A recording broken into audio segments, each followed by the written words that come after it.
Good afternoon, ladies and gentlemen. Good afternoon, Mr. Williams, Mr. Samuel, Dr. Laws, CMO, Dr. Cameron Wilkinson, Mr. Cromwell Henry, Sergeant Cromwell Henry, and I see we have with us the Honorable Wendy Phipps. Good afternoon to all, and thank you for having me. It's been several months since I think I've been on the podium, but in speaking to Mr. Samuel recently, I felt compelled that I share in this great news that we have a vaccine on island. And I felt that it's the responsibility of me as the Chamber's President and representing the business community, those members and those non-members and small businesses and just in general, anyone who's functioning and operating in any sort of business on St Kitts and Nevis, that it's important that I stand here and tell you I've been vaccinated and I'm fine. And so are several and many of our board, and most and possibly all. I haven't done a full audit until we probably meet tomorrow at our regular meeting. But to say that we are very privileged in St Kitts for many reasons. One is that we have remained, protected for the past year from COVID, in the sense that we've had cases, but we've had no deaths, limited hospitalizations.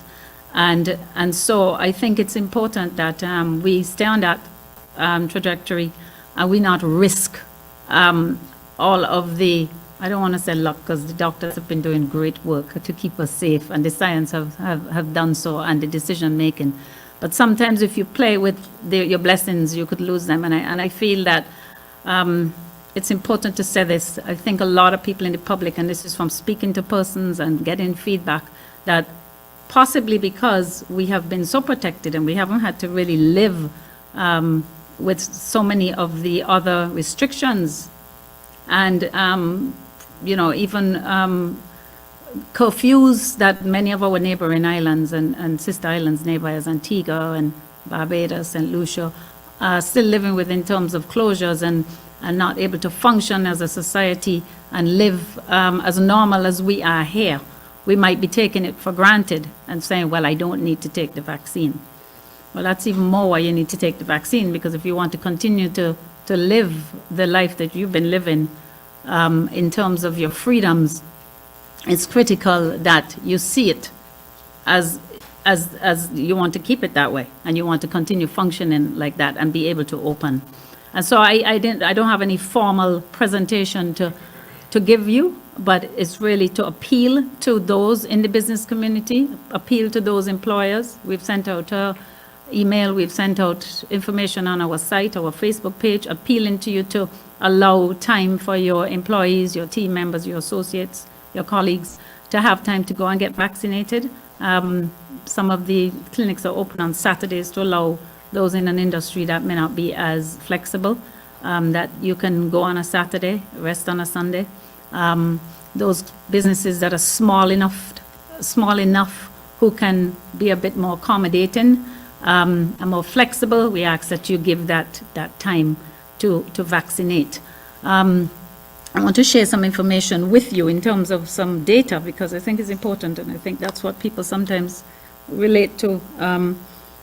But if we really want to open up, this is the route that we are going to have to look to go. And I would read you something, not too long, but I will try to be quick. But it's by Sir Ronald Sanders, the Ambassador of Antigua and Barbuda to the United States and the OAS. And he says in an article recently in February the 18th, people in the Caribbean who refuse to take vaccinations to counter the coronavirus will cause the COVID-19 pandemic to remain longer in the region, endangering lives, livelihoods, and entire economies. Whatever genuine fears may exist, these people must be educated about the value of the vaccine to their own health, and they must be encouraged by all influential agencies to take it. If they need convincing, they should look at the experience of other countries where more than 139 million people have taken the vaccine and not one of them to date had died.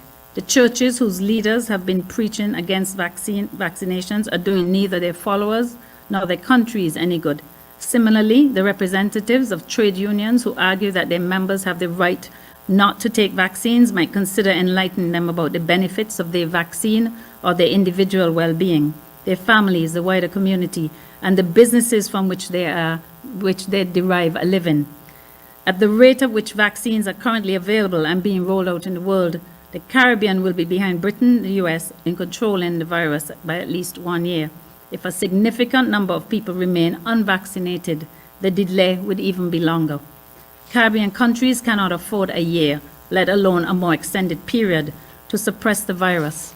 Many economies are already in dire straits. Poverty is expanding, unemployment is rising, economies are declining, hospitals in some countries are besieged, and many more people are dying. This is why a meeting of the Permanent Council of the OAS of the American States on February 17th, all independent countries joined in promoting the adoption of a resolution calling for equitable distribution of the COVID-19 vaccines. Action is necessary to get vaccines into Caribbean countries so that at least 80% of the people can be inoculated to build herd immunity. In St Kitts, with our population, I think we're aiming at 70%. This can only be achieved when a large part of the population is immune to the disease. If enough people are resistant to the coronavirus, it will have nowhere to go and it will eventually peter out.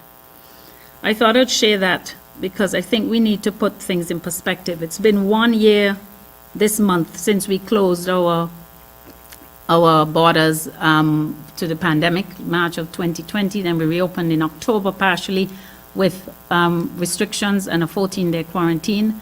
We're talking 5 months ago, and we're here. Many of you cannot even afford to feed your families. Many of you in the tourism sector directly, thousands of you are employed in that area.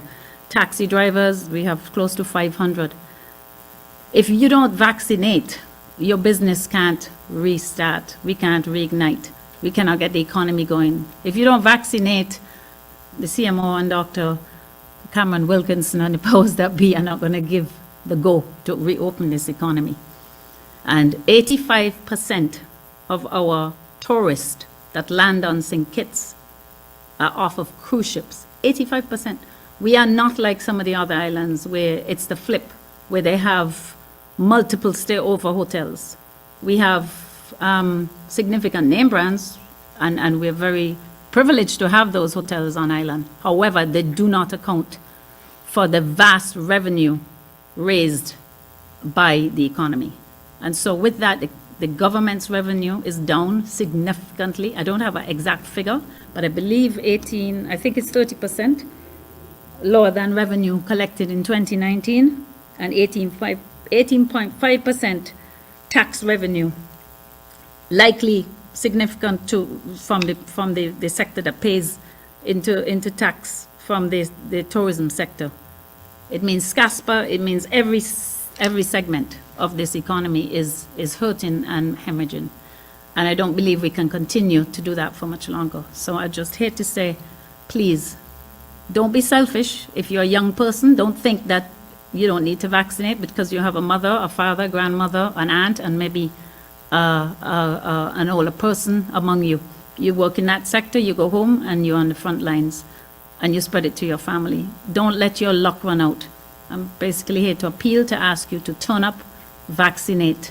If we roll up our sleeves and we reduce the quarantine, then we can reopen the economy and reignite the commerce and move ahead. Thank you.